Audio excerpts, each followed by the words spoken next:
अच्छा, प्रोटेक्शन में सिर्फ ये ज़ाहिरी प्रोटेक्शन नहीं आती, sense of security, spiritual protection आती है, पर्सनल प्रोटेक्शन आती है, माइंड सेट आता है।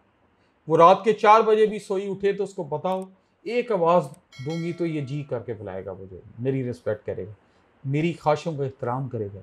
दुख में है तो दुख और सुख का साथी है, ऐसे नहीं कहा जाता। ये नहीं है कि गुडी गुडी सुख का साथी है, तनख्वाह का साथी है, एटीएम का साथी है, और अल्लाह ना करे कोई टेस्टिंग मोमेंट बेचारी पे आया है, उसके वालिद या माँ या बाप या भाई बीमार है, तो अल्लाह ना करे आप कहें जी मेरी तो कोई जिम्मेदारी नहीं। भाई जिम्मेदारी है, आप एक दूसरे का लिबास है। Give her the sense of protection. वो मैं एक बुक में पढ़ रहा था, मुझे बड़ा अच्छा लगा कि मोहब्बतों में इतना ज़्यादा आप इतना ज़्यादा आगे बढ़ जाते हैं कि अगले को आपकी मोहब्बतें और भरम उतारते उतारते कई साल लग जाओगे जी। पंजाबी का बड़ा अजीब सा मुहावरा है, मैं शेयर कर लेता हूँ कि वो एक जानवर का नाम लेके कहा जाता है, तेरा मुंह नहीं तेरे मालिक का मुंह मारता। तो आप एक दूसरे की रज़ा के लिए इतना जीते हैं, इतना सेक्रीफाइस करते हैं कि उसको 10 दफ़ा भी आपके पेरेंट्स को गलत बात कह दें, कोई बहन भाई कह दे, तो वो कहने पे मजबूर हो जाए कि मैं तो इसलिए चुप हूँ कि इसके बहन भाई हैं, इसके माँ बाप हैं, मैं उनकी इज़्ज़त करती हूँ। अच्छा, फिर ख़ातून या वाइफ के हकूक़ पे हम बात कर रहे हैं। वाइफ के ज़िम्मे नहीं है, बड़ा क्लैरिटी में ये मैं रिलीजियस स्कॉलर से भी पूछा है कि आपके माँ बाप को रोटी पानी खाना कपड़े धो के दें, लेकिन मेरे कल्चर का हिस्सा है ये, सारी ख़वातीन करती हैं। मर्द का फ़र्ज़ है कि अगर वो कल्चर की रिस्पेक्ट करती हुई आपके माँ बाप को और बाकी आपकी ड्यूटीज़ को सपोर्ट कर रही है, तो उसको इज़्ज़त दे और वक्तन फ़क्तन उसको इनकरेज करे कि ये ड्यूटी तो मेरी है, तो ज़िंदगी के साथी के तौर पे आप मेरी साथी हो, तो आप मेरी हिम्मत बंधा रहे हो, मेरे साथ काम कर रहे हो, मेरी अम्मी अब्बू को लुक आफ्टर कर रहे हो, तो मैं आपका हमेशा मशकूर हूँ। आज भी अल्लाह गवाह, मैं कभी कभी अकेले में अपनी वाइफ को कहता हूँ, मेरी माँ बेड पे रही है, अल्लाह उसको जन्नतें दे, मेरे वालिद साहब बेड पे रहे हैं, अल्लाह उनको जन्नतें दे।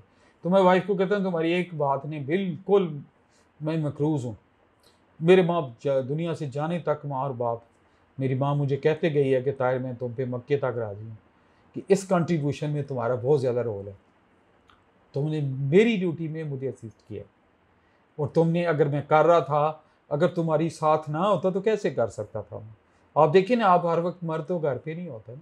अगर ख़तून ही सुन ले कि मैंने नहीं रहने देना इसके माँ बाप को, तो कहते हैं ना अल्फाज नहीं लहजे मार देती हैं, वो 2-3 दिन ऐसी बॉडी लैंग्वेज ही करे वो घर में रह ही ना सकें।